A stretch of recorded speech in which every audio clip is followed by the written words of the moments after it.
सवाल है मैडम, मेरे 3 गंभीर सवाल है।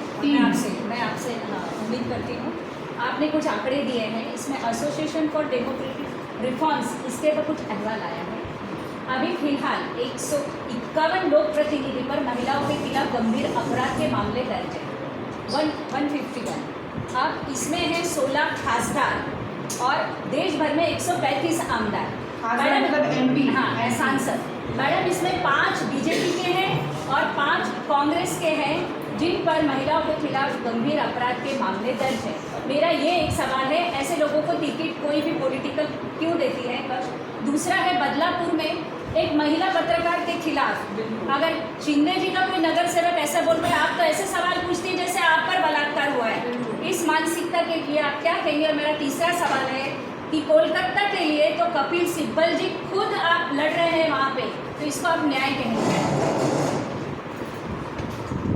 देखिए, राजनीति का अपराधीकरण और राजनीति में अपराधियों की जो एंट्री है, कांग्रेस पार्टी उस पर पूर्ण विराम लगाना चाहती है। आपने बिल्कुल सही बात कही। ADR की रिपोर्ट आती है, वो बहुत से ऐसे लोगों के नाम उसमें आते हैं जिन पर न सिर्फ महिलाओं के खिलाफ अपराध के मामले दर्ज हैं, बल्कि और भी कई किस्म के अपराध के मामले दर्ज हैं। हमारी पुरजोर कोशिश ये रहती है और हमने ज़्यादा से ज़्यादा ये करके भी दिखाया है कि अपराधियों को टिकट ना मिले, लेकिन उसमें एक मुझे लगता है छोटा सा राइडर आता है जिसमें कि पॉलिटिकल प्रोटेस्ट जो होती हैं उनके भी केस दर्ज होते हैं जो ADR की रिपोर्ट में आ जाते हैं। मैं आपको बताना चाहूँगी कि मैं दिल्ली विश्वविद्यालय छात्र संघ की अध्यक्ष थी।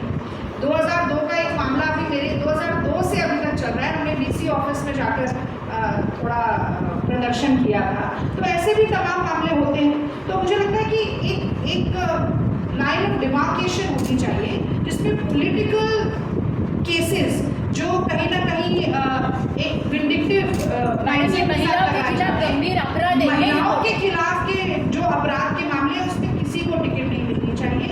और ये आपका जो प्रश्न है ये मैं कांग्रेस लीडरशिप तक भी ले जाऊंगी और हम सुनिश्चित करेंगे कि ना आमदार, ना खासदार, ना MLA, ना MP किसी के भी खिलाफ अगर महिला के साथ यौन उत्पीड़न, दुष्कर्म या किसी भी किस्म के अपराध का मामला है तो उसे टिकट ना।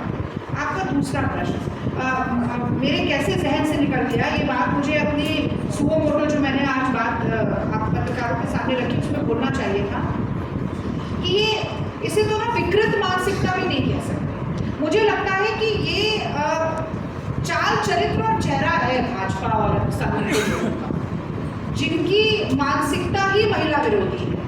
तो जब तक किसी महिला के साथ बलात्कार ना हो, वो किसी दूसरी महिला के साथ हुए अन्याय पर बोल भी नहीं सकती। ये किस तरीके का माहौल है? मुझे लगता है कि कहीं ना कहीं जो प्रश्न पूछने का एक संवैधानिक अधिकार है भारत के नागरिकों के पास, उस अधिकार को हलक में जाके घोटने का काम भारतीय जनता पार्टी के नेता करते हैं। और जैसा कि मोदी जी पर आमतौर पर हमेशा से ही ये आरोप लगता रहा है कि उनकी बड़ी अंगूठा टेक राजनीति है।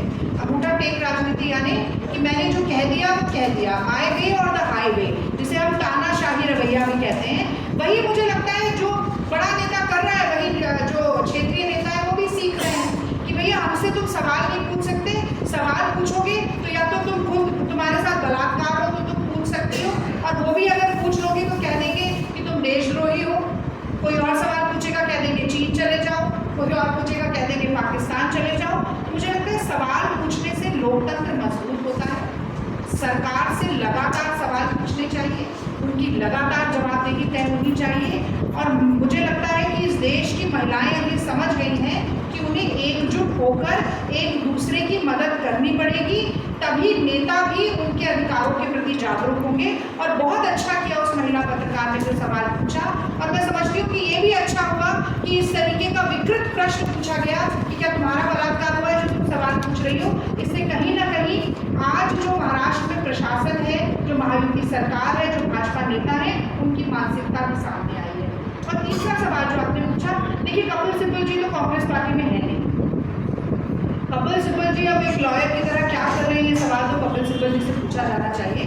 पर मैं ये जरूर कहूँगी कि मुझे गर्व है इस बात का कि कांग्रेस पार्टी के नेताओं में इतनी नैतिकता है कि इंडिया अलायंस में TMC के होने के बावजूद राहुल गांधी जी ने सबसे पहले पब्लिक डोमेन में ये प्रश्न रखा, स्थानीय प्रशासन को कोलकाता में, बंगाल में कटघरे में खड़ा किया, सवाल पूछा और कांग्रेस के लोगों ने जाकर वहाँ प्रदर्शन किया। हमने तो महाराष्ट्र में भी प्रदर्शन किया और लाठियां खाई, हमने बंगाल में भी प्रदर्शन किया और लाठियां खाई, क्योंकि कांग्रेस पार्टी मानती है कि जो गलत है वो गलत है और गलत को गलत कहना जरूरी है। और चूंकि आपने पूछा है तो मैं पढ़ के सुनाना चाहती हूँ। राहुल गांधी जी ने लिखा कि कोलकाता में जूनियर डॉक्टर के साथ हुई रेप और मर्डर की विभत्स घटना से पूरा देश स्तब्ध है। उसके साथ हुए क्रूर और अमानवीय कृत्य की परत दर परत जिस तरह खुलकर सामने आ रही है, उससे डॉक्टर्स कम्युनिटी और महिलाओं के बीच असुरक्षा का माहौल है। पीड़िता को न्याय दिलाने की जगह आरोपियों को बचाने की कोशिश अस्पताल और स्थानीय प्रशासन पर गंभीर प्रश्न खड़े करता है। इस घटना ने सोचने पर मजबूर कर दिया है कि अगर मेडिकल कॉलेज जैसी जगह पर डॉक्टर सेफ नहीं है तो किस भरोसे अभिभावक अपनी बेटियों को पढ़ने भेजेंगे। निर्भया केस के बाद बने कठोर कानून भी ऐसे अपराधों को रोक पाने में असफल क्यों है। हाथरस से उन्नाव और कठुआ से कोलकाता तक महिलाओं के खिलाफ लगातार बढ़ती घटनाओं पर हर दल हर वर्ग को मिलकर गंभीर विचार विमर्श और ठोस उपाय करने होंगे।